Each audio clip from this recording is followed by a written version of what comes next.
Ito guys, oh. Ang ganda naman talaga dito guys. Tsaka maliwanag pa. Kaya lang guys, wala akong kasama eh.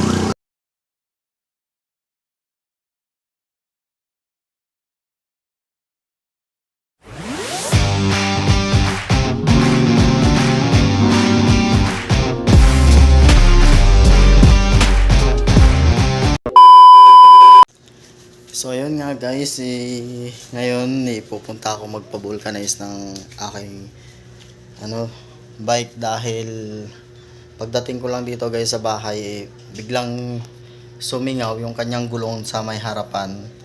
Kaya anong oras na rin, nasa 8:35 na ng gabi guys. So lalabas muna ako ngayon para maghanap ng vulcanizing para bukas magamit ko yung bike ko. Kasi hindi pwedeng hindi ako gagamit ng bike. Kasi nga medyo malayo naman yung aking pinagtatrabahuan. So kailangan ko talaga itong magpa-vulcanize. So tara guys at samahan nyo ako. So ito nga yung aking bike guys. Tinanggalan ko na siya ng gulong kanina. Butas na naman yung gulong dito sa may harapan. So ayan no. So yan ngayon yung papavulcanize ko yung gulong na yan sa. So ngayon guys ilalabas ako para ipavulcanize yan. So yan guys. Oh. Na-flat na naman siya. Ewan ko kung ano naman ang nakatusok dito. Ay nako. Minamalas na naman ako ngayong gabi na to yata. So ito guys, ngayon naglalakad na. Ito yung aking gulong na aking bisikleta na ipapavulcanize ko. Guys, naglalakad ako ngayon. Malayo pa yung aking pupuntahan. At sana nga bukas pa siya nga hanggang ngayon para mapavulcanize ko yung gulong ng aking bike.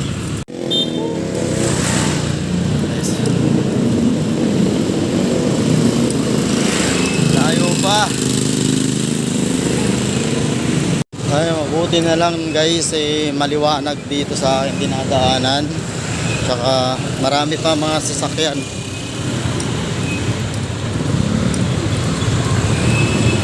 Sana maabutan ko yung pagpapavulcanizan ko para naman kasi magamit ko yung aking bike. So yun guys, nandito tayo ngayon sa may part ng Moriones. So ang ganda ng mga fountain nila guys, oh. Ang ganda dito pagdating talaga ng gabi. So pwedeng mamasyal, pwedeng tumambay kasama yung mga jowa nyo dyan guys. Pumunta na kayo dito at mamasyal. Ito guys, oh. Ang ganda naman talaga dito guys. Tsaka maliwanag pa. Kaya lang guys, wala akong kasama eh. Napadaan lang ako dito gawa ng napagawa ako ng lesson. Napagawa guys. Guys, ang ganda naman. Ayan talaga guys. Dito pala guys, may mga tao din pala dito guys na mamasyal. Mas maganda dito guys kasi mas maraming tao dito kaysa sa dulo kanina sa pinakaunang-una halos walang tao dito. Meron guys. Fountain nila dito guys, oh. Ang ganda naman talaga. Ayan oh. Yung fountain dito guys, katapat lang siya ng McDo. So ayan o, so pwede kayong kumain dito. Ayan. Guys, dito pala yung vulcanizing. Ayan o. Nakarating din ako guys sa wakas. Ito lang yan. Papavulcanize tayo ng gulo nating bisikleta guys. Guys, buti na nga lang si kuya ay tinanggap niya. So ngayon ay mabubulcanize yung gulong ng aking bike. So bukas magagamit ko siya. Shout out sa iyo kuya. Guys, pati ako nangialam na rin guys. So wala akong naiwan na nakatusok. Pag may namalas nga naman talaga guys. So ang location pala nitong vulcanizing guys, dito lang yan sa mismong corner ng Moriones sa may G. Nocolasco Street. Ayan guys, oh. dito lang yung kanilang vulcanizing shop guys. Hanggang alas 9 yata ng gabi bukas pa sila. So ayun na si kuya. Sa wakas, vulcanize na rin yan. So ganito lang. So ganito pala guys para halong pumatik yung pandikit. Ayan pa lang ginagawa. Ayun guys, natapos na sa wakas din. So ito. Shout out kay kuya. Ayan o, nakaitim. Okay na rin yung gulong ng aking bike. So uuwi na ako guys. So ito guys, natapos din sa wakas. Ayan o, uuwi na ako. Ano naman tayo dito guys.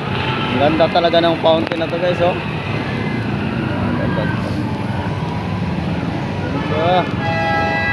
Talaga. Iba yung kulay. Wow! Guys, ito naman ngayon. Talaga.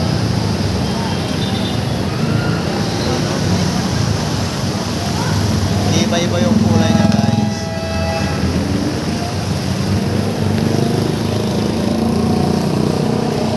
So ayan guys, sa may Mariones.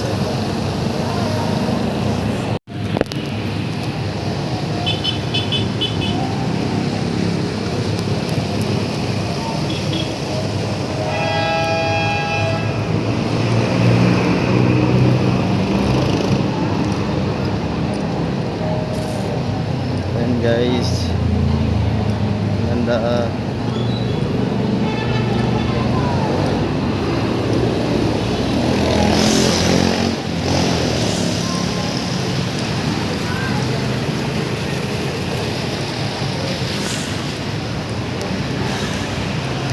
So yun mga guys, so hanggang dito na lang tong video na to dahil malayo pa yung aking lalakarin.